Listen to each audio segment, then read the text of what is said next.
talk about FOMO, and one of the big Mhm. places where I've always felt a lot of FOMO is like AI video creation. Can we be doing an awful lot more than we are? But I've struggled to apply it to my own context. So I guess what I really want to understand, I'm sure, well, in fact, I know from speaking to people, there's a lot of people out there that feel the same.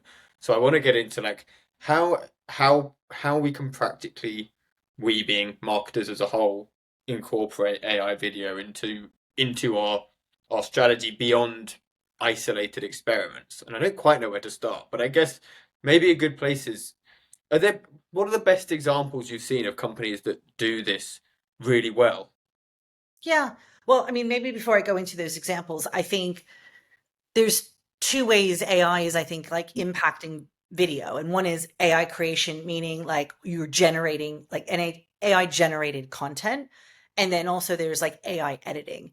And I think what's interesting about both of those is like it doesn't have to necessarily be in isolation. You may already be producing content for your social, and it's how you can like equip your team or people who are maybe like non-social editors or video people to go ahead and just like create content, even if it's not AI generated, just your talking head, you're creating a video for LinkedIn about, I don't know, the event you did the other day or a thought leadership piece. And you can actually like unlock so much more potential within your own organization to arm your team with some basic tools that they probably never had the confidence, going back to like imposter syndrome, like, oh, I'm not a video editor, this isn't for me. And I just think it's important to start there because for me, I'm a marketing generalist. I make the worst, like I am not I'm not a designer, right? You do not want to see my PowerPoint slides, let alone if I tried to like, I think like create a video. I'm like pushing more video out than I ever have before. And it maybe if you're like a deep video expert and you're a motion designer, you're gonna go, well, that's pretty crap, Lisa.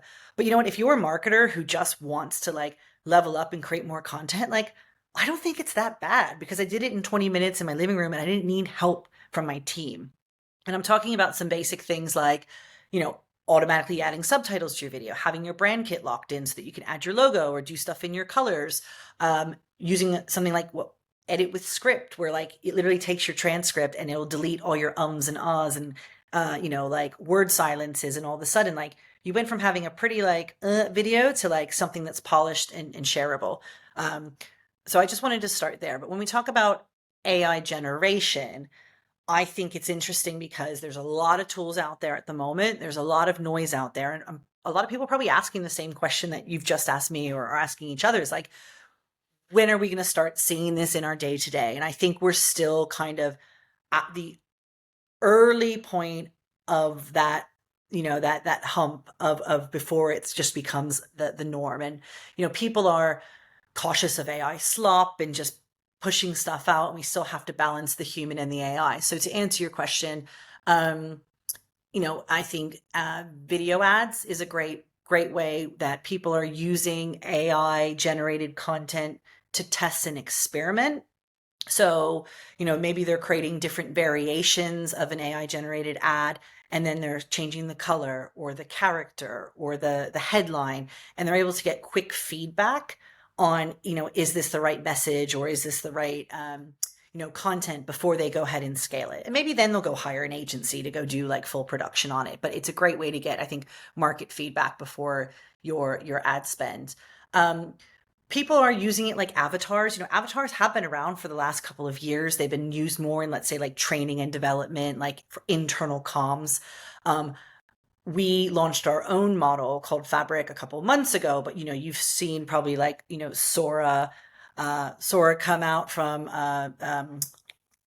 sorry, I'm just OpenAI, and VO come out from Google, and then there's Kling and Minimax, and there's so many of them on a daily basis. And it's funny because when we launched Fabric, which is like you can upload any image, like a talking head, that's what it's for. It's to make any image talk. A lot of people have told us they're leveraging it for their CEO to do internal comms. They're uploading a photo of their CEO with his voice clip. And, it's going to be sometimes so difficult to get the CEO to like send the message for the campaign intern. I know you're a CEO, but like, for a campaign or like to post the thing on LinkedIn, they've actually been like experimenting with that. So like unlocking people who might be camera shy or not have like the bandwidth to actually produce content. We're using it for like themed campaigns as well. Like it's Halloween this week. We produced a lot of content around it. We've got Black Friday coming up. And so we've also, leveraged that to create social first content that doesn't, that can be very human and real, but generated through our team. So those are just a couple examples, but I kind of bring whether you're generating or editing everything back to like, what's the job to be done on social and like what's the right format to achieve that job. People are telling us that they want talking head video to promote their business, to educate their customers, to um, create awareness for their brand. And when you kind of break things down into like the jobs to be done, you then can think about, okay, what, like you would with any other piece of content, what are the right formats? What's the stuff that's going to resonate? And then you can test and experiment. Um, I guess the final point I'll make here is like, why would people want to use Gen AI video? And I think ultimately people don't know where to start sometimes. They don't have the budget. Like we talk about, customer interviews where you'll spend 5-10 grand to fly someone out and go to someone's office where, you could likely ask them interview questions, get them to record it, upload a picture of their head, and get those sound bites potentially at a higher quality than a bad Zoom recording, for example.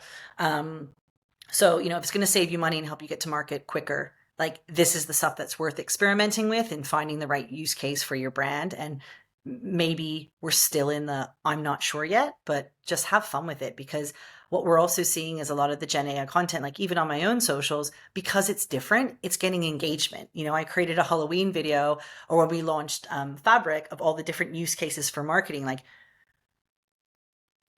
you can do it for podcast recordings. The example I want to give is we don't have a social creator for our Instagram at the moment. We're going, I've got the post live on LinkedIn this morning, and we're actually experimenting with creating AI influencers using our tool to help us get content out quicker. It's going to be a test.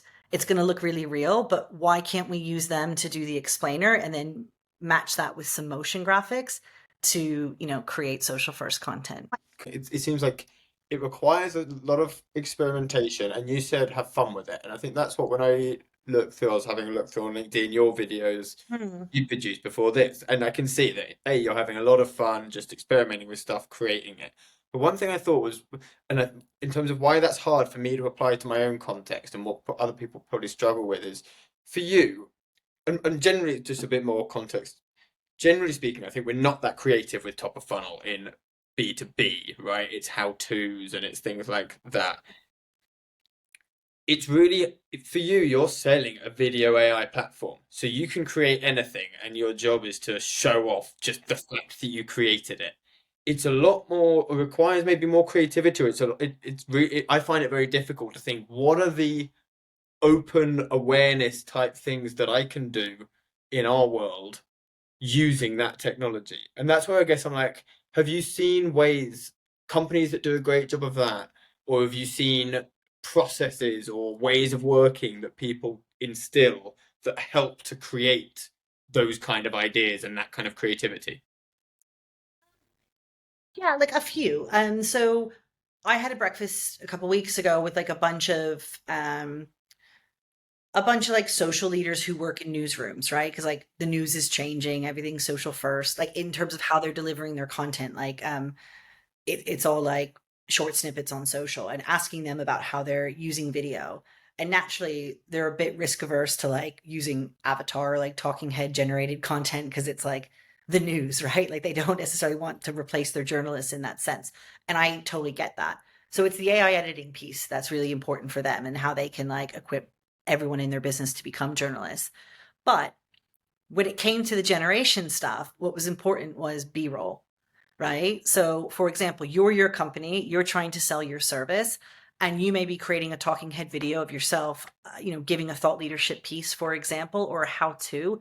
You need to embed context, like contextual imagery to what you're talking about, because it'd be a pretty boring video if it's just you for a couple of minutes and like nothing changes on screen.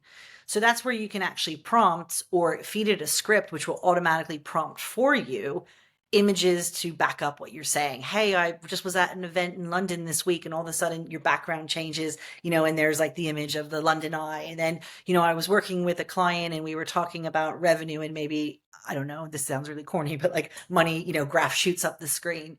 Like that's a very tactical, like practical example of like in B2B marketing, like while we are talking head humans and the human part's really important, um, how people can use AI generated content.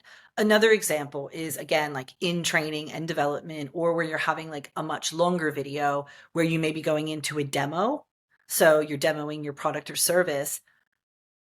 You can use the AI generated, and like I don't like to use the word avatar or actor, but like talking head that you generate. It could be a cartoon or a Muppet for all you want, or it could be you or your CEO, like I said, to just do the intro for the first 5 or 10 minutes, 5 or 10 seconds, which is like, hey, I'm Tom. I'm here to show you how you can use my tool. Um, because you can edit the transcript to like you can edit the word and it'll regenerate the word for you.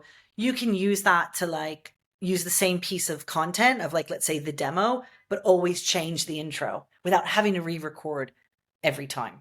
Right. And that can be a bit fun experimental. I mentioned the ads thing as well, which I think is a very real use case also in B2B.